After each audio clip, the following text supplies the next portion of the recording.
So, Mars. It seems like a great place to go next, right? I mean, it kind of is. It's right next to the Earth, there might be some microscopic life forms, and there's ice on the poles of Mars. And when there's ice, there's water. Now, with everything I just said, Mars already seems like it's gonna be like any other walk on the moon, right? Well, it's not. It's not gonna be another walk on the moon. It's gonna be way more complicated. Now, there are countless obstacles that need to be overcome when on Mars, but I'll just give you a handful. So the first obstacle is actually getting there.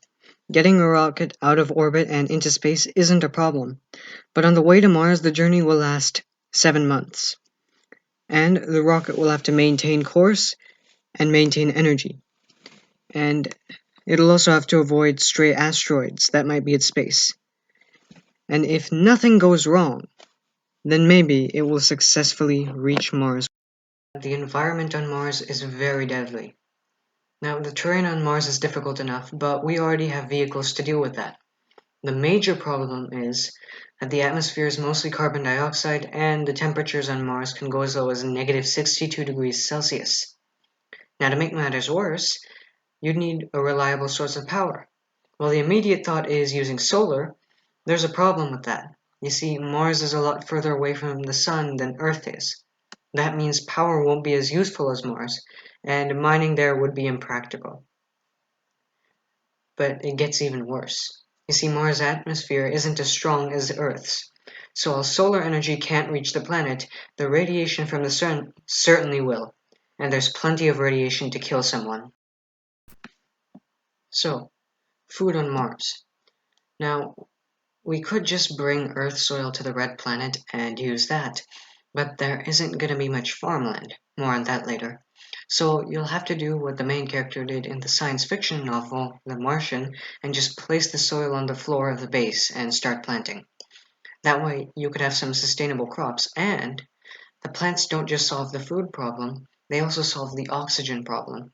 You see, plants take carbon dioxide out of the air and replace it with oxygen, so you're essentially planting an air cleaner as well as a food source. Setting up a base. Now, sending people to Mars takes a lot of power and money being contributed to building and testing rockets and training candidates. So the actual base itself is going to end up being very small as a result. The crew would also have to be very small to avoid using too many resources. There's also the psychological aspect of the situation. The crew members should be able to get along with each other, and most likely it's going to be a one-way ticket to Mars, meaning they won't come back to Earth. So they have to be able to get along with each other and handle the isolation together for extended periods of time. So, those are my thoughts about setting up a base on Mars. I know it sounds a bit pessimistic, but these are the obstacles that will have to be faced by some of the people over at NASA and SpaceX. And I truly believe that they're going to find a way of overcoming them. Overall, interplanetary travel may not be as far away as we thought it would be.